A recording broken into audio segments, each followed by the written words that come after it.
क्या real line पर दो नंबर्स के बीच में अदर नंबर्स भी लाई करते हैं, यस या नो? हेलो एवरीवन, मैं हूं विकास और आप देख रहे हैं मिशन ग्रेजुएट।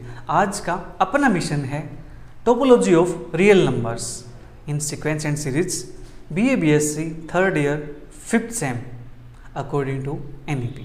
आज हम बात करेंगे टोपोलॉजी ऑफ रियल नंबर्स की। तो टोपोलॉजी ऑफ रियल नंबर्स की बात करें तो सबसे पहले हमें समझना होगा कि टोपोलॉजी का मतलब क्या है। टोपोलॉजी क्या है? हम पढ़ तो रहे हैं टोपोलॉजी। टोपोलॉजी का मतलब प्यारे बच्चों ये है कि अगर मैं किसी स्पेस की बात करूं, किसी स्पेस के अंदर पॉइंट्स का अरेंजमेंट कैसा है, यानी पॉइंट्स कितने पास है एक दूसरे के, उसकी स्टडी हम करते हैं टोपोलॉजी के अंदर।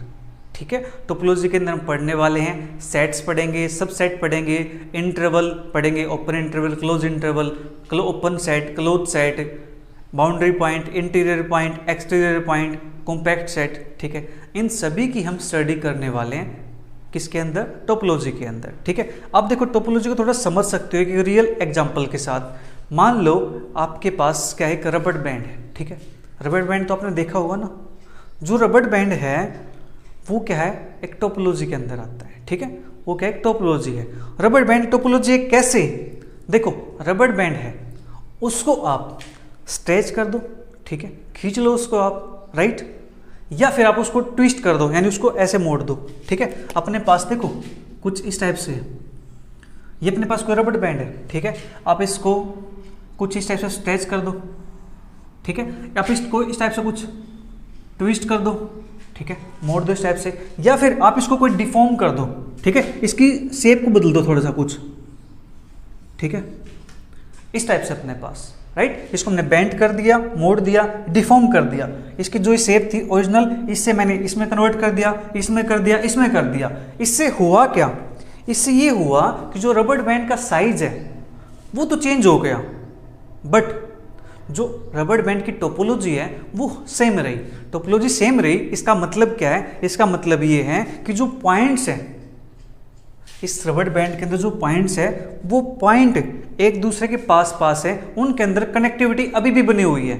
ठीक है, उनके अंदर कंटिन्यूटी अभी भी बनी हुई है, राइट। उसको हमने देखो ब्रेक नहीं किया है, हमने जस्ट उसकी शेप को चेंज किया है।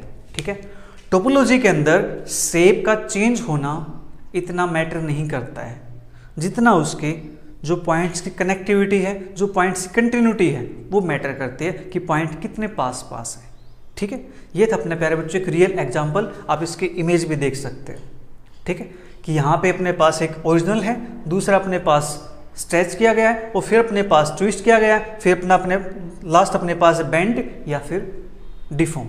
ठीक है, उसको चेंज किया गया, बट जो टोपोलॉजी है इसकी वो क्या है, रिमेन्स सेम है। ठीक है, जो पॉइंट्स की कंटिन्यूटी है, जो पॉइंट्स के अरेंजमेंट है, जो पॉइंट्स की कनेक्टिविटी है, वो बिल्कुल पास पास है। ठीक है, तो हम यहाँ पे इसको पढ़ते हैं, इसलिए टोपोलॉजी इंटरेस्टिंग है। ठीक है, यानी क्या है, दो पॉइंट्स के बीच में जो अदर पॉइंट है वो कितने पास है उसके, ठीक है, उसके बारे में हम स्टडी करते हैं टोपोलॉजी के अंदर, राइट। तो चलिए बात करते हैं सबसे पहले सेट की, कि सेट क्या होता है।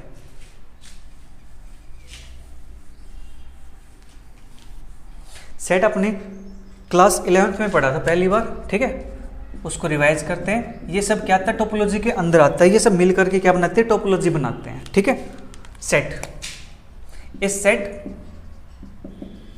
Is a well defined collection of distinct objects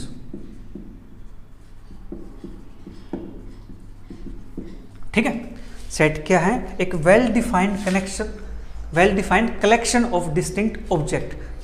यहां पे समझते हैं, एक वर्ड आया यहां पे वेल डिफाइंड। वेल डिफाइंड का मतलब क्या है, और एक वर्ड अपने पास आया यहां से डिस्टिंक्ट ऑब्जेक्ट। ठीक है, फिर अपने पास एक वर्ड है प्यारे बच्चों, कलेक्शन, राइट। तो सेट क्या है, वेल डिफाइंड कलेक्शन है किसकी, डिस्टिंक्ट ऑब्जेक्ट्स की। ठीक है, डिस्टिंक्ट ऑब्जेक्ट कहो उसको, या आप उसको एलिमेंट कहो, या आप उसको मेंबर्स कहो। ठीक है, ऑब्जेक्ट कहो, एलिमेंट्स कहो, ठीक है, या फिर मेंबर्स कहो। ये तीनों अपने पास क्या है प्यारे बच्चों, सेम है। ठीक है, ये एक दूसरे के क्या है, सिनोनिम्स हैं, राइट। तो ऑब्जेक्ट कहो, एलिमेंट को, या फिर मेंबर को सेट की, ठीक है, बात एक ही है। तो अब ये तो बताओ सर कि सेट क्या है, ठीक है। देखो सेट को समझते हैं कि सेट एक कलेक्शन है वेल डिफाइंड, ठीक है। पहले वेल डिफाइन को समझते हैं। वेल डिफाइन का मतलब क्या है, विदाउट एम्बिग्यूटी, मतलब यहां पे कोई भी कंफ्यूजन ना हो, ठीक है। सेट को पहचानने में कोई भी कंफ्यूजन ना हो, इसका मतलब समझ सकते हो, नो एम्बिग्यूटी, या फिर आप कह सकते हो नो कंफ्यूजन, ठीक है। एक समझदार इंसान से पूछेंगे तो भी देख के बता देगा कि हाँ ये सेट है या नहीं है, ठीक है। कैसे, एक रियल लाइफ एग्जांपल से समझते हैं चीज़ों को, बिल्कुल आपको क्रिस्टल क्लियर होने वाला है। क्रिस्टल क्लियर हो जाए तो मुझे कमेंट बॉक्स में जरूर कमेंट कीजिएगा सर क्रिस्टल क्लियर है, ठीक है। तो देखो एक क्लास की बात करते हैं, ठीक है। क्लास के अंदर बॉयज़ भी हैं, गर्ल्स भी हैं, ठीक है। बॉयज़ एक साइड बैठे हुए हैं, गर्ल्स एक साइड बैठी हुई है, राइट। बॉयज़ एक साइड है, गर्ल्स एक साइड है, ठीक है। कोई भी बाहर का मेंबर आता है स्कूल के अंदर, ठीक है, वो क्या करता है, वो देखता है स्कूल के अंदर, क्लास में आता है, एंटर करता है, वो देखता है कि हाँ बॉयज़ अलग से बैठे हुए हैं, गर्ल्स अलग से बैठे हुए हैं, तो बोल सकता है कि ये बॉयज़ की कलेक्शन है, ये गर्ल्स की कलेक्शन है, ठीक है। उसने क्या बताया कि ये बॉयज़ की कलेक्शन है, ये गर्ल्स की कलेक्शन है, गर्ल्स एक साइड है, बॉयज़ एक साइड है, ठीक है। तो वही बात मैं किसी और मेंबर से पूछूं, किसी और मेंबर को बुलाऊं, उसको पूछूं क्या आप बताओ यहाँ पे गर्ल्स अलग बैठी हुई हैं, बॉयज़ अलग बैठे हुए हैं, यस या नो, वो कहेगा सर यस, बिल्कुल आप बात ठीक कह रहे हो, बिल्कुल अलग अलग बैठे हुए हैं। तो वो अपने पास क्या बनाता है, एक सेट बनाता है कि ये बॉयज़ का सेट है, ये अपने पास गर्ल्स का सेट है, ठीक है। या आप और एग्जाम्पल ले लीजिए, ठीक है। तो देखो क्लास के अंदर एंटर करते हैं, ठीक है। क्लास के अंदर एंटर करेंगे तो पूछते हैं, मैं पूछता हूँ आपसे कि जो रेड शर्ट वाले बच्चे हैं, जिन्होंने रेड शर्ट पहनी हुई है आज, वो एक ग्रुप के अंदर आ जाए, ठीक है।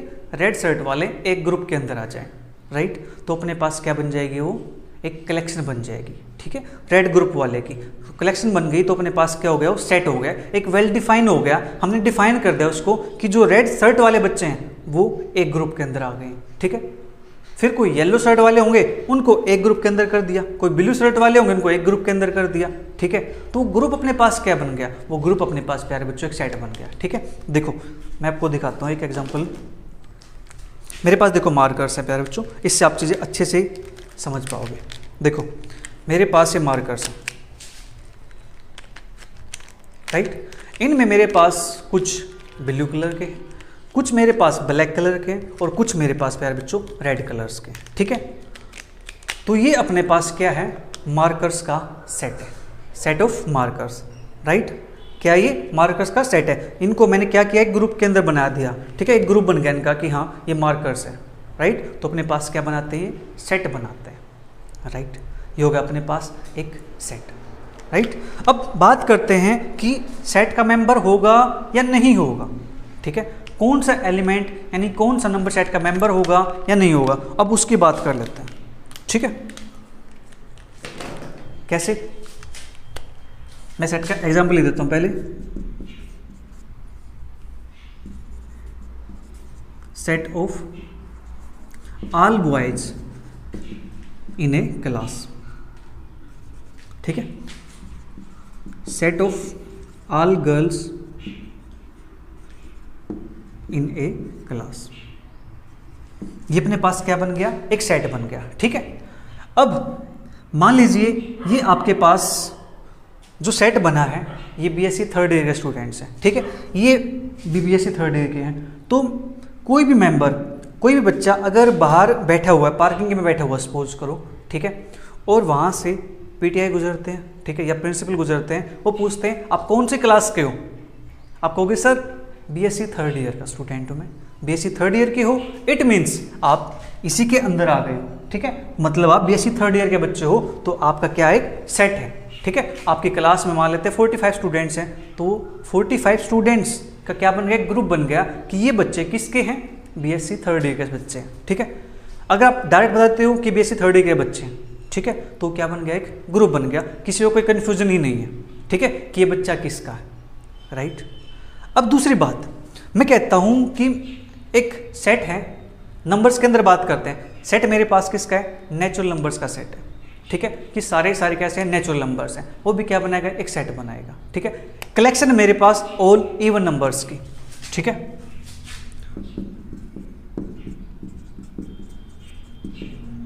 Collection of all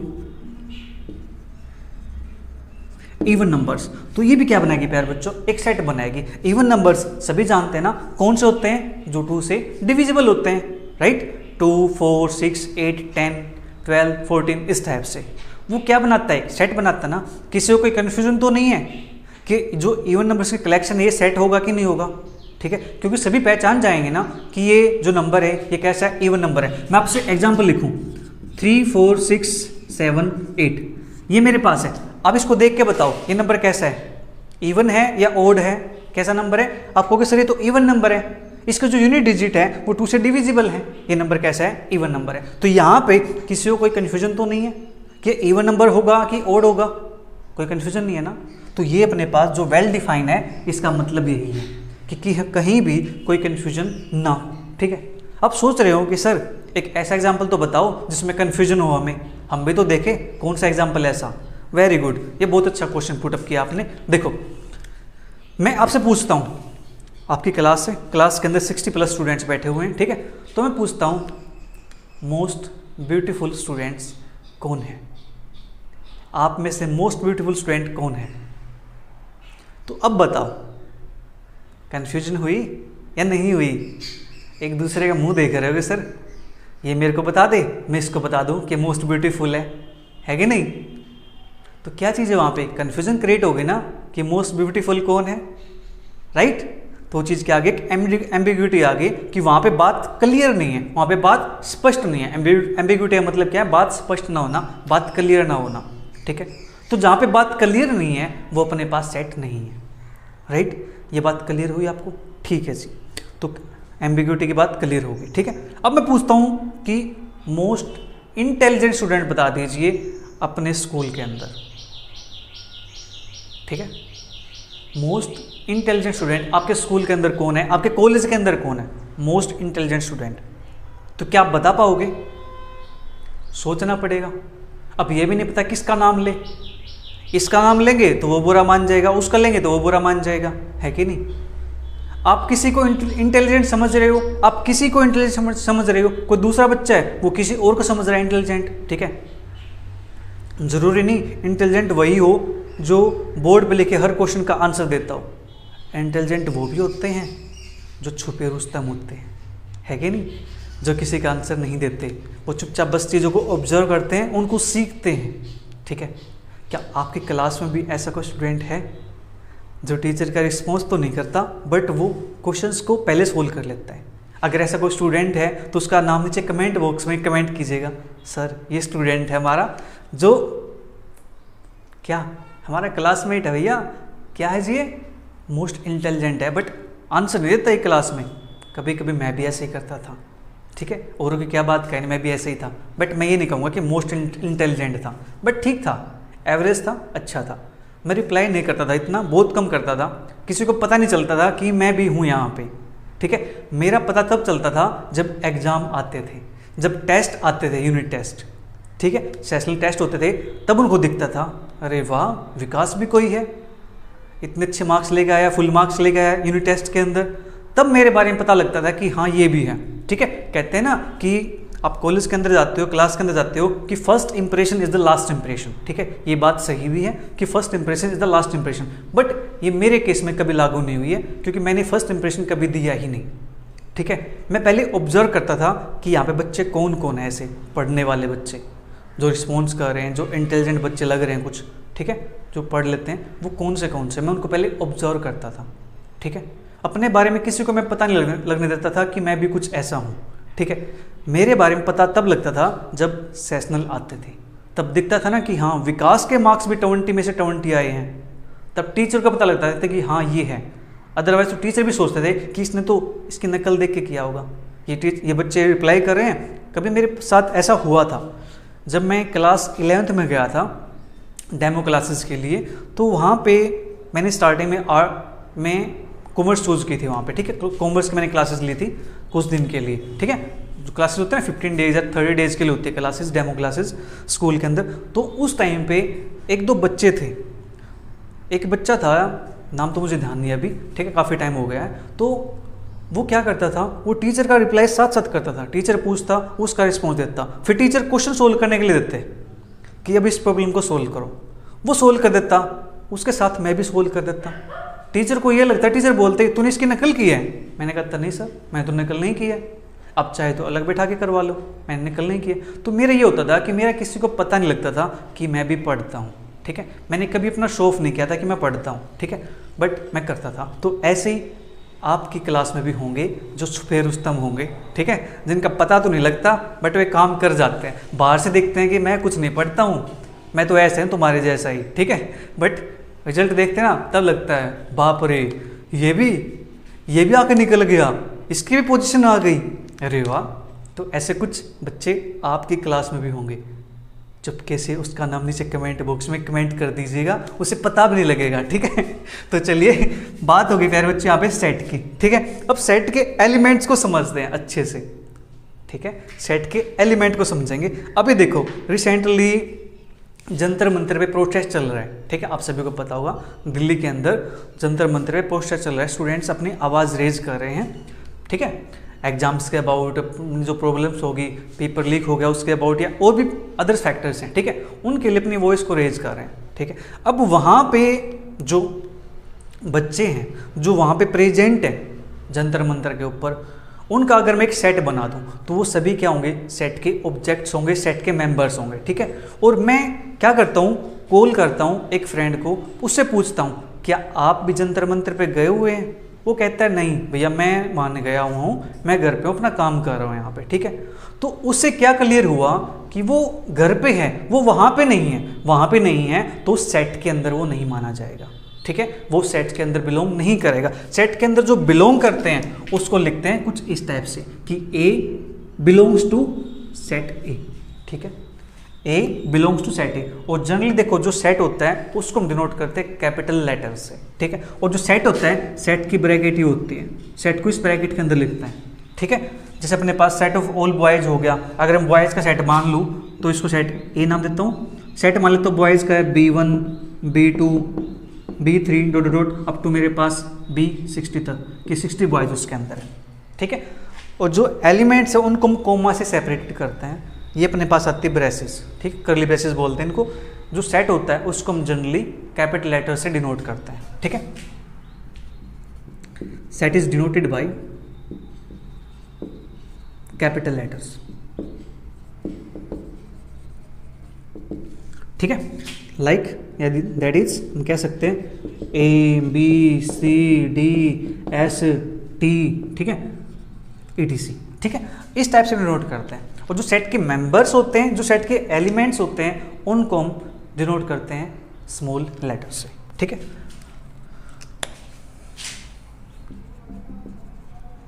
objects of set are denoted by small letters, ठीक है, that is X Y Z A B C etcetera, ठीक है, इस टाइप से सेट के मेंबर्स को हम ऐसे डिनोट करते हैं स्मॉल लेटर्स के साथ, और जो सेट होता है उसको डिनोट करते हैं कैपिटल लेटर्स के साथ। अब बात करेंगे सेट का मेंबर होगा या नहीं होगा, ठीक है। आपको रियल एग्जांपल से बताता हूं ताकि चीजें आपको अच्छे से समझ में आए, right.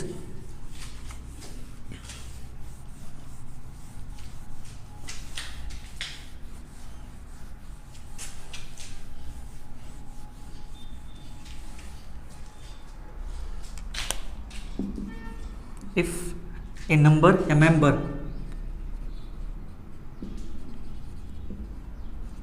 belongs to a set, it is written as A belongs to A, ठीक है, उसको इससे बिलोंग कर, ये होता अपने पास बिलोंग्स टू का सिंबल, राइट। अगर if a member doesn't belongs to set, या if a number not a member of set, ठीक है, ऐसे बोल सकता हूं, if a number is not a member of set, then it can be written as, उसको लिखते हैं ए लिख करके, अब साइलेंट बिलोंग्स टू ए, ये तो क्या है ए बिलोंग्स टू ए, बट हमारा क्या है उससे बिलोंग नहीं करता, उससे बिलोंग नहीं करता है, तो इसको ऐसे कट कर देंगे, ठीक है, कि ये उस सेट का मेंबर नहीं है, ठीक है। तो आपको जंतर मंत्र के एग्जाम्पल से समझ में आ गया कि वो उसका मेंबर होगा या नहीं होगा, ठीक है। और बेसिक बात, चलो मैं कोई और एग्जाम्पल बनाता हूँ। और एग्जाम्पल मान लो कि आप क्रिकेट तो देखते होंगे, ठीक है, मोस्टली क्रिकेट देखते हैं एक्सेप्ट मी, ठीक है, मैं क्रिकेट नहीं देखता हूँ, वो मुझे उसके नॉलेज भी नहीं है, ठीक है, बट आपको एग्जाम्पल के लिए बता देता हूँ, आप देखते हो तो आपका इंटरेस्ट तो है उसके अंदर। इसलिए देखो, जो अभी क्रिकेट टीम है, उस क्रिकेट टीम के अंदर मैं ये कहूँ जो विराट कोहली है वो क्रिकेट टीम का प्लेयर है या नहीं है, करंट सिचुएशन के अंदर बात कर रहा हूँ मैं, उसका प्लेयर है या नहीं। आप कहोगे सर उसका प्लेयर है, उसका प्लेयर है तो मैं कहूँगा जो विराट कोहली हैं वो क्या है, मेंबर है, वो क्या करते हैं, बिलोंग करते हैं, किससे बिलोंग करते हैं, क्रिकेट टीम से बिलोंग करते हैं, ठीक है। इस क्रिकेट टीम का क्या प्यारे बच्चों, एक सेट है, ठीक है। इस सेट को मैं डिनोट करना चाहूँ सी से डिनोट कर सकता हूँ, विराट कोहली को मैं वी से डिनोट कर सकता हूँ कि वी बिलोंग्स टू सी, ठीक है। अगर मैं कहूँ आपसे जो महेंद्र धोनी है, ठीक है, वो क्रिकेट टीम का मेंबर है या नहीं है, इन करंट सिचुएशन के अंदर वो मेंबर नहीं है, आप कहोगे मेंबर नहीं है, ठीक है। MS Dhoni doesn't belongs to cricket team, ठीक है, वो क्रिकेट टीम का मेंबर नहीं है, अभी के लिए नहीं है, करंटली सिचुएशन में, ठीक है। तो यहां से आपको समझ आया कि जो मेंबर होगा उसको हम डिनोट करेंगे इससे, मेंबर नहीं होगा उसको डिनोट करेंगे इससे, राइट। इतनी बात आप सभी को क्लियर हो गई है या नहीं हुई है, ठीक है, नीचे कमेंट बॉक्स में कमेंट कीजिएगा, ठीक है।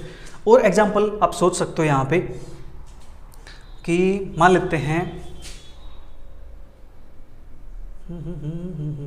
चलिए एग्जांपल सोचते हैं थोड़ा सा,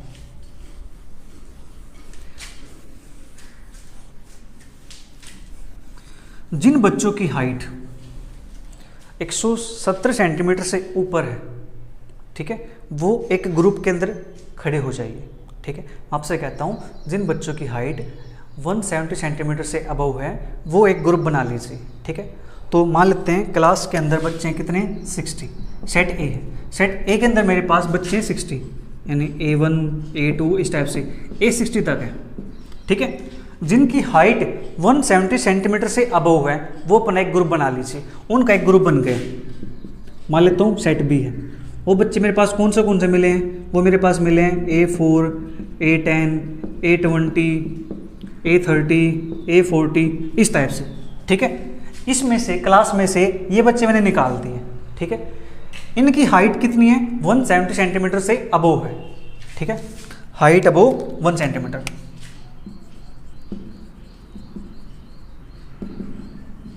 ठीक है। ये हाइट है, मान लेते हैं ये, ठीक है, कि ये हाइट है, मैं बात नहीं कर रहा एग्जैक्ट डाटा की, मैं जस्ट एग्जांपल बता रहा हूँ कि ये हाइट मान लेते हैं कि इतने बच्चे हैं जिनकी हाइट कितनी है, 170 सेंटीमीटर से अबव, ठीक है। तो ये जो बच्चे हैं ये क्या कहलाते हैं, इस सेट का मेंबर है, ठीक है जी, इस सेट का मेंबर है, राइट। ये जो नंबर है, ये जो एलिमेंट है, इससे बिलोंग करते हैं, ठीक है। अब मैंने क्या किया, इसी के अंदर से ये उठा दिए, इनका क्या बना दिया, ग्रुप बना दिया, ठीक है, इनका क्या बना, एक ग्रुप बना दिया। जो एक ग्रुप बना है, किसका ग्रुप, ये ए का ही ग्रुप है ना, तो इसको बोलते हैं हम प्यारे बच्चों सबसेट, ठीक है। तो बी इज सबसेट ऑफ ए, तो बी क्या है, सेट ए का सबसेट है। इसको डिनोट करते हैं, इट इज डिनोटेड बाय, इसको डिनोट करेंगे हम बी सबसेट ए, ठीक है, इसे डिनोट करते हैं, बी क्या है, सबसेट है ए का, राइट।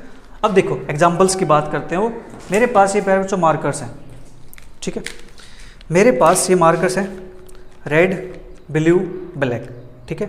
इनका अपने पास आप में क्या एक सेट है, ठीक है, अपने आप में क्या इनका एक सेट है, राइट। तो मेरे पास यहाँ पे देखो 2 ब्लू मार्कर मेरे पास, 2 रेड मार्कर मेरे पास यहाँ पे, ठीक है, और 4 मेरे पास ब्लैक मार्कर हैं, ठीक है। अब देखो इनका मैं एक सेट बनाता हूँ, आपको चीज़ें अच्छे से क्लियर हो जाएंगी। इसको मैं कोई नाम देता हूँ, सेट सी मान लेते हैं। सेट सी के अंदर मेरे पास 2 रेड मार्कर हैं, तो R1 R2, ठीक है। 3 मेरे पास ब्लैक मार्कर है, B1 B2 B3। 2 मेरे पास ब्लू मार्कर है, ब्लू के लिए क्या लिखूं? ब्लू के लिए भैया चलो मैं ए मान लूँ, कोई दिक्कत तो नहीं है ना, क्योंकि ब्लू ब्लैक दोनों बी से हो जाएंगे, फिर सेम सेम हो जाएंगे, कन्फ्यूजन क्रिएट हो जाएगी। तो मेरे पास एक सेट बन गया। किसका सेट है? Set of markers.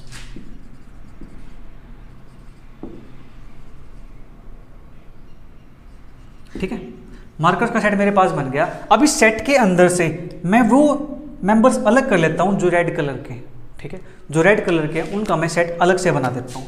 Red colour का सेट, ठीक है, उसको मैं डिनोट कर लेता हूं, मान लेता हूं आर से लिखता हूं उसको, कोई दिक्कत तो नहीं है, R1 R2, ठीक है। ऐसे ही मैं जो ब्लैक वाले हैं उनको अलग कर देता हूं, उसको मैं B से डिनोट करता हूं। तो ब्लैक वाले मेरे पास है B1 B2, उसको ब्लैक वाले को ब्लैक से लिख देता हूं ताकि चीज़ आपको और अच्छे से क्लियर हो जाएंगी, ठीक है, आप समझ पाओगे चीज़ें। B1 B2 B3, ठीक है। ऐसे ही मैं जो ब्लू वाले हैं उनको अलग कर देता हूं, उसको मान लेता हूं मैं कोई D से, उसको नाम देता हूं D, यानी A1 A2, ठीक है। अब देखो जो ये मेरे पास है R1 R2 क्या इस सेट के मेंबर हैं? यस, R1 यहाँ पे, R2 यहाँ पे, राइट। ऐसी B1 B2 B3 क्या इस सेट के मेंबर है? Yes, B1 B2 B3। क्या A1 A2 इस सेट के मेंबर है? यस, इस सेट के मेंबर है, ठीक है। तो जो ये मेंबर्स हैं इनसे अपने एक सेट बना है, ठीक है। जो ये सेट है ये कंप्लीट सेट इसके अंदर है, ठीक है, ये सारे मेंबर इसके अंदर लाई करते हैं। तो जो B होगा ये अपने पास प्यारे बच्चों जो R क्या है? सब सेट है C का, ठीक है।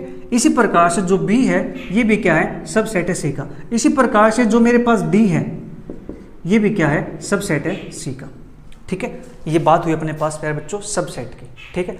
अब बात करते हैं प्रॉपर सबसेट की, ठीक है, प्रॉपर सबसेट की, इम्प्रॉपर सबसेट की। प्रॉपर सबसेट क्या होता है? प्रॉपर सबसेट ये होता है कि जो सबसेट है, ठीक है, उसके अंदर एटलीस्ट एक मेंबर इसके मेंबर से कम होना चाहिए, या मैं ये कहूँ कि जो सेट है मेरे पास इसके अंदर सब सेट से एटलीस्ट कम से कम एक मेंबर ज़्यादा होना चाहिए, तो अपने पास क्या हो जाएगा? सबसेट हो जाएगा, ठीक है, सॉरी प्रॉपर सबसेट हो जाएगा। कैसे? जो ये एग्जाम्पल अपने पास ये सारे के सारे मेरे पास कैसे हैं? प्रॉपर सबसेट है। इसे से समझा देता हूँ आपको मैं, proper subset,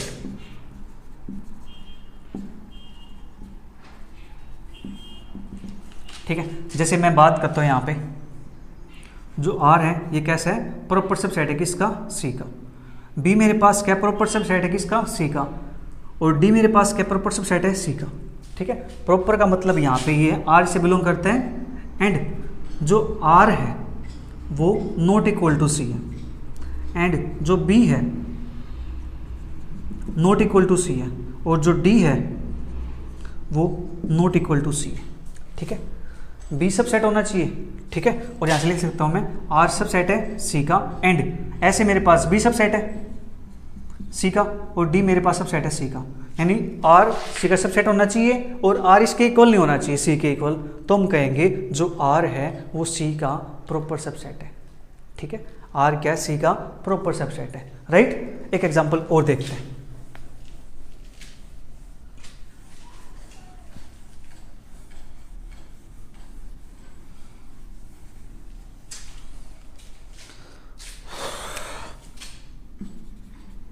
set of even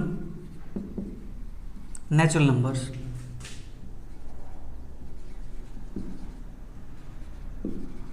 less than 10 से छोटे नेचुरल नंबर्स का सेट बनाना है मुझे, ठीक है, इवन नेचुरल नंबर्स का। तो मान लेता हूँ ये मेरे पास सेट है, नंबर कौन से आएंगे? 2 4 6 8, ठीक है। ये नंबर लिखने में मुझे कोई कन्फ्यूजन नहीं हुई है, ठीक है, आपको कोई कन्फ्यूजन नहीं होगी। वो मैटर करता है आप पहले 8 को लिखो, 6 को लिखो, 4 को लिखो, 2 को लिखो, इससे कोई फर्क नहीं पड़ता है। नंबर्स को आगे पीछे लिख सकते हैं, कोई इशू नहीं है, ठीक है। जरूरी नहीं पहले 2 ही लिखो आप, पहले आप 8 भी लिख सकते हो, पहले 4 भी लिख सकते हो, पहले 6 भी लिख सकते हो, ये आपकी चॉइस है, ठीक है। तो ए मेरे पास ये है 2 4 6 8, राइट। अब मेरे पास एक सेट बनाता हूँ बी सेट मैं वो बनाता हूँ मल्टीपल ऑफ 4, ठीक है, जो 4 के मल्टीपल हो, ठीक है। 4 के मल्टीपल कौन से इसके अंदर? एक तो 4 आएगा, हाँ जी, एक 8 आ जाएगा, ठीक है। तो जो बी है मेरे पास वो क्या है? इसका सबसेट है। ये बात क्लियर होगी यहाँ से? हाँ जी, बी इज सबसेट ऑफ ए, ठीक है। एंड यहाँ से मुझे एक बात और दिखाई दे रही है, क्या? एंड जो बी है वो ए के इक्वल नहीं है, यानी इसके जो मेंबर्स हैं वो इसके मेंबर तो हैं, बट इसके जो मेंबर्स है वो सारे मेंबर्स इसके मेंबर नहीं है। इसका जो सेट एलिमेंट है 2 और 4 वो इसके अंदर नहीं है, मतलब ए और बी दोनों इक्वल नहीं हुए। इक्वल नहीं हुए तो दिस सिंप्लाइज, यहाँ से मैं कह सकता हूँ जो बी होगा वो ए का प्रॉपर सबसेट हो जाएगा, ठीक है। ये बात होगी प्यारे बच्चों अपने पास प्रॉपर सबसेट की, ठीक है। उम्मीद करता हूँ आपको समझ में आ गया होगा, ठीक है। अब मैं कुछ एग्जाम्पल्स देखता हूँ, मुझे नीचे कमेंट बॉक्स में बताइएगा कि वो सेट बनाते हैं या नहीं बनाते हैं, ठीक है।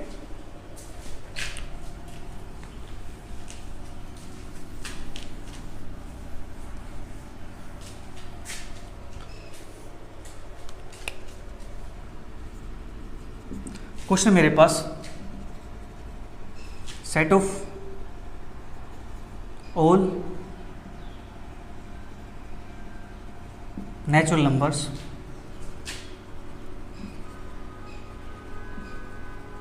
Less than 100। दूसरा मेरे पास है set of all months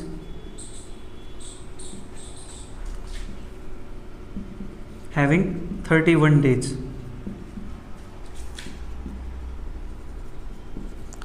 Set of all months start from letter J, ठीक है। यहाँ पे क्या है, उन सभी मंथ्स का सेट जिसके अंदर 31 डेज होते हैं। यहाँ पे क्या है, उन सभी मंथ्स का सेट जो लेटर J से स्टार्ट होते हैं, ठीक है।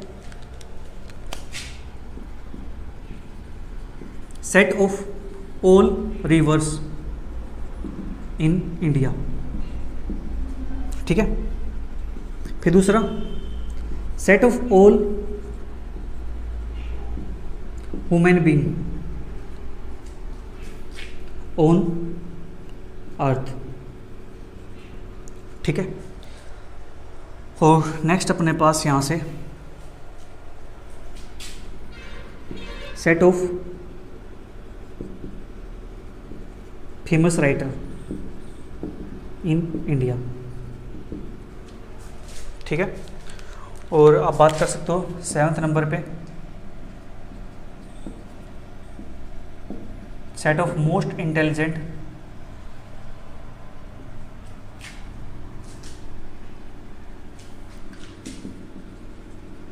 Person on earth. नेक्स्ट अपने पास set of red T shirts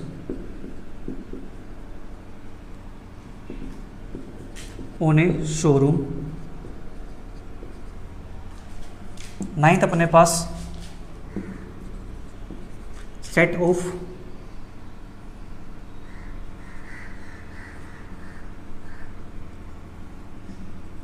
dangerous women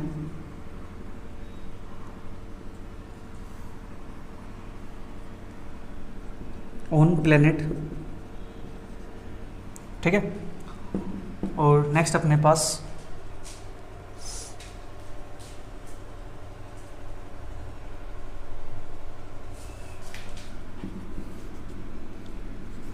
set of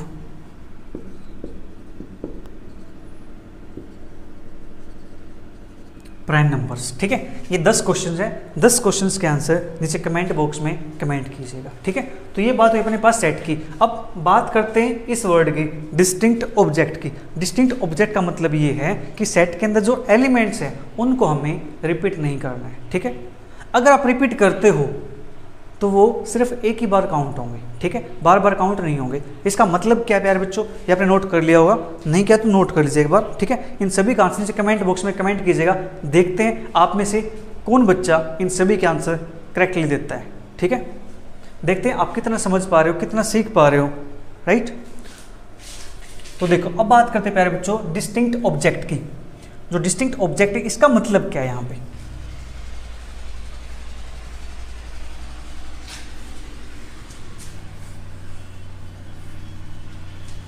distinct object का मतलब है नो रिपीटेशन।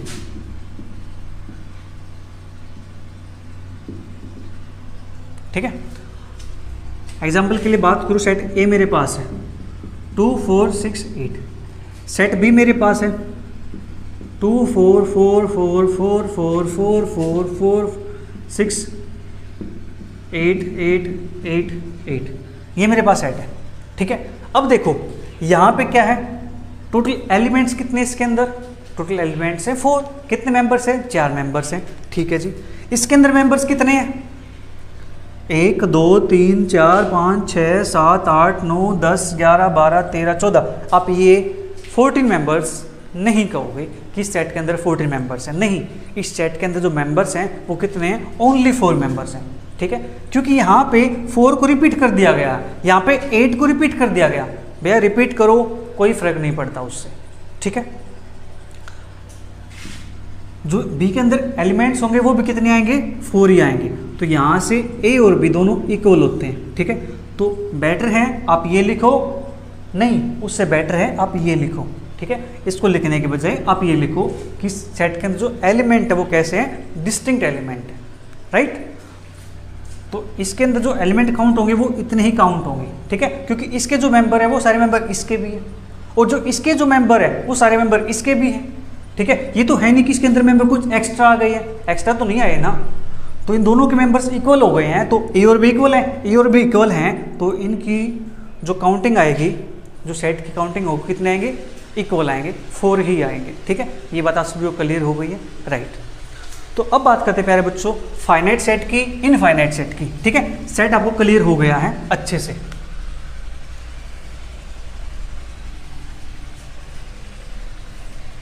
अब हम बात करेंगे फाइनाइट सेट की, इनफाइनाइट सेट की।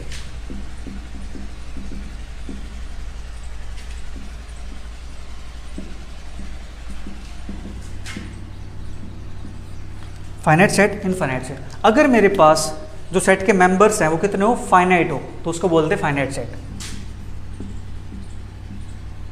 The members of a set are finite, then it is called finite set.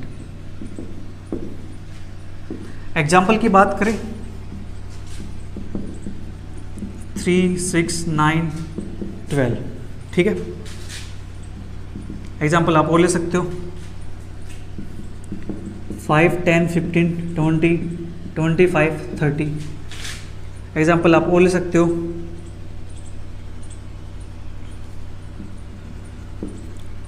Set of all prime numbers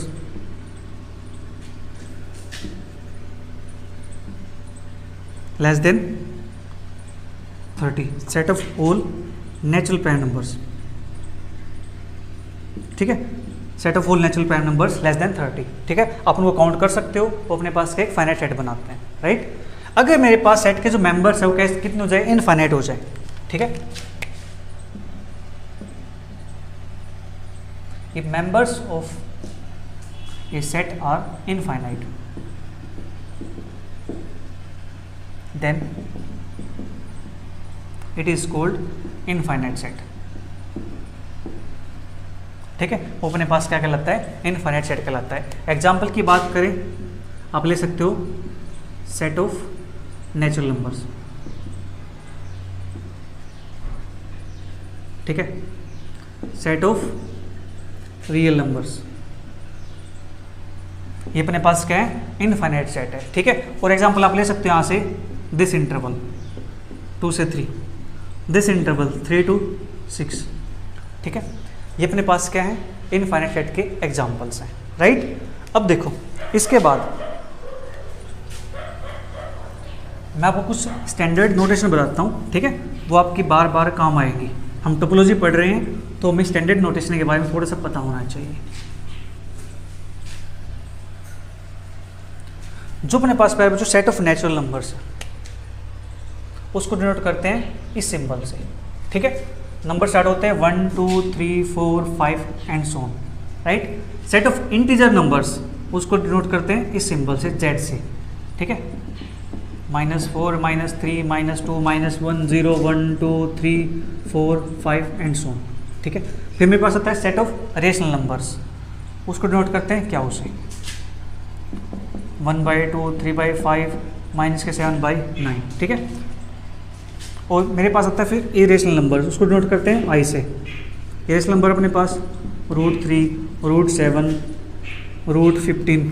ठीक है, पाई, इस टाइप से नंबर, और ई, ये अपने पास क्या है इरेशनल नंबर्स हैं। ठीक है, फिर मेरे पास आता है आर। ठीक है, ये नोटेशन अपने पास है यहाँ पे रियल नंबर्स का नोटेशन 2.5 1.7 9 -30 इस टाइप से। ठीक है, हम रियल नंबर्स की बात करें, टोपोलॉजी ऑफ रियल नंबर्स पढ़ रहे हैं हम, तो रियल नंबर तक ही जाएंगे, कॉम्प्लेक्स नंबर पे हम नहीं जाएंगे। तो इसको लिखूंगा मैं set of natural numbers.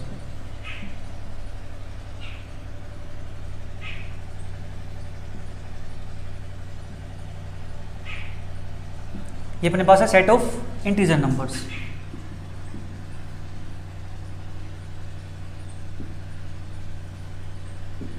Next मेरे पास है सेट ऑफ रेशनल नंबर्स।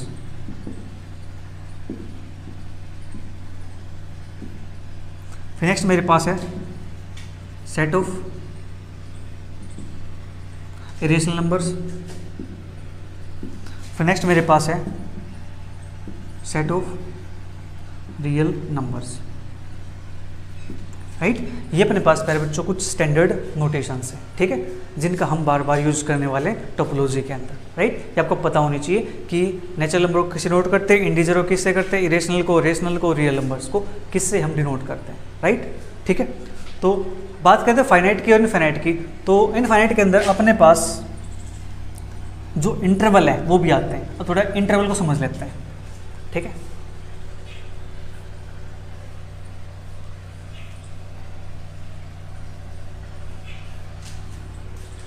अब आता अपने पास ओपन इंटरवल।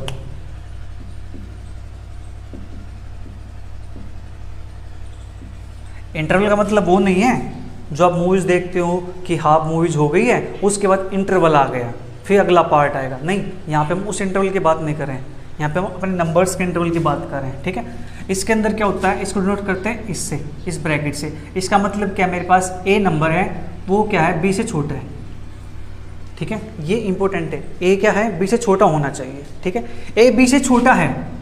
ठीक है, तो यहाँ से a less then x less then b, तो कोई एलिमेंट है वो इस सेट के अंदर बिलोंग करता है। ठीक है, यहाँ पे एलिमेंट बहुत सारे हो सकते हैं, इनफाइनाइट हो सकते हैं। ठीक है, वो अपने पास क्या कहलाता है, ओपन इंटरवल कहलाता है। इसके अंदर बाउंड्री को इंक्लूड नहीं करता है, इसमें बाउंड्री को इंक्लूड नहीं करते। ठीक है, याद रहेगा, इसमें बाउंड्री को इंक्लूड नहीं करते। एग्जाम्पल के लिए बात करते हैं 2 से 5।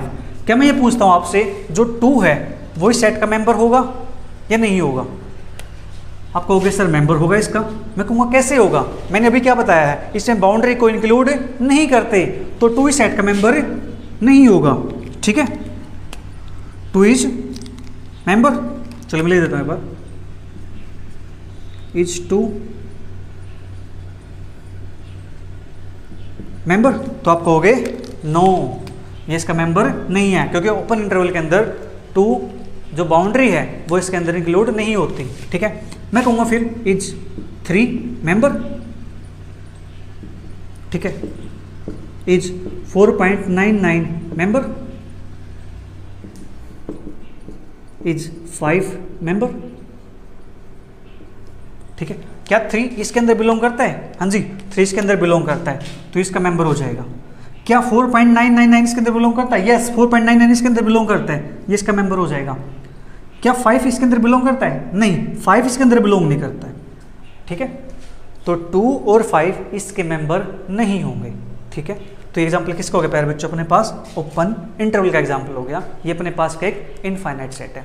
ठीक है, ये भी क्या एक इनफाइनाइट सेट है। ठीक है, इनफाइनाइट सेट से भी याद आया मुझे, जो हमने नोटेशन लिखी थी उसको भी आप सब सेट की फॉर्म में लिख सकते हो। कैसे? जो n है वो सब सेट है किसका, इंटीजर्स का।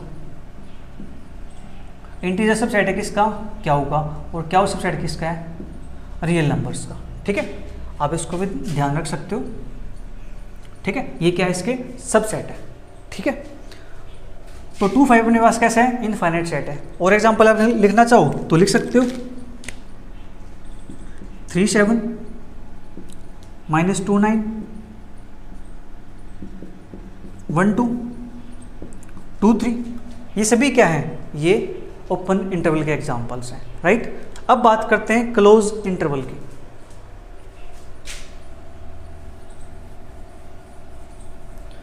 अगर मैं रियल लाइन पे बात करूं इसको डिनोट करने की, ओपन इंटरवल को, तो कैसे डिनोट करते हैं रियल लाइन पे। हम यहाँ पे रियल लाइन के बारे में पढ़ने वाले हैं अच्छे से। ठीक है, उसी की हम स्टडी कर रहे हैं टोपोलॉजी ऑफ रियल नंबर्स के अंदर।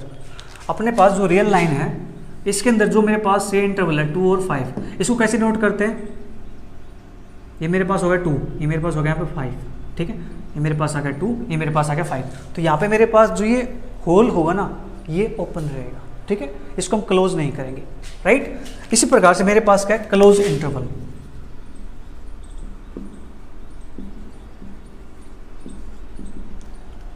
क्लोज इंटरवल के अंदर होता है क्या है, इसको हम डिनोट करते हैं इससे। ठीक है, ये ब्रैकेट लगाते हैं स्क्वायर ब्रैकेट, इससे हम इसको डिनोट करते हैं। इसके अंदर भी क्या है, ए बी से छोटा है, और जो ए होगा वो यहाँ पे ऐसे आएगा, a less than equal to x less than is equal to b। इसमें हम क्या करते हैं, इसमें बाउंड्री को इंक्लूड करते हैं। ठीक है, इसमें बाउंड्री पॉइंट्स को इंक्लूड करते हैं।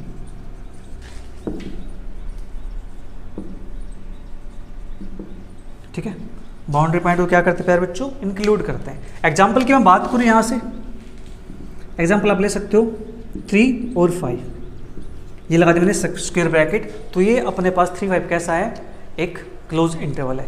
अब मैं आपसे पूछूं क्या 3 मेंबर है इसका, 3 is a member,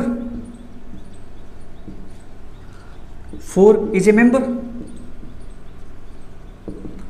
2 is a member, 5 is a member. ठीक है, आपसे पूछता हूं क्या 3 इसका मेंबर होगा, आप कहोगे यस 3 इसका मेंबर है, क्योंकि ये कैसा इंटरवल है, क्लोज इंटरवल है। फिर पूछता हूं क्या 4 इसका मेंबर है, यस 3 के बाद 4 आता है 5 और 3 और 5 के बीच में, तो ये भी इसका मेंबर हो गया। क्या 2 इसका मेंबर है, नहीं 2 इसके अंदर नहीं है। ठीक है, 2 इज नॉट ए मेंबर। क्या 5 इसका मेंबर है, यस 5 इसका मेंबर है। ठीक है, और ये भी प्यारे बच्चों कैसा होता है, इनफाइनाइट सेट होता है। ठीक है, ये भी क्या होता है अपने पास, इनफाइनाइट सेट होता है। राइट, तो ये था प्यारे बच्चों अपने पास ओपन इंटरवल का, क्लोज इंटरवल का कॉन्सेप्ट। अब देखो क्लोज इंटरवल के अंदर इसको कैसे डिनोट करेंगे हम, रियल लाइन के ऊपर इसको डिनोट करेंगे हम क्लोज से। मान लो मेरे पास ये 3 5 है, क्लोज इंटरवल है, इसको डिनोट करेंगे इससे 3 5।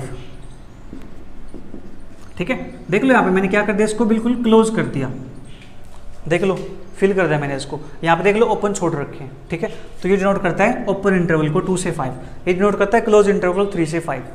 राइट, ये अपने पास लाइन चलती जा रही है, रियल लाइन के ऊपर हम बात करें।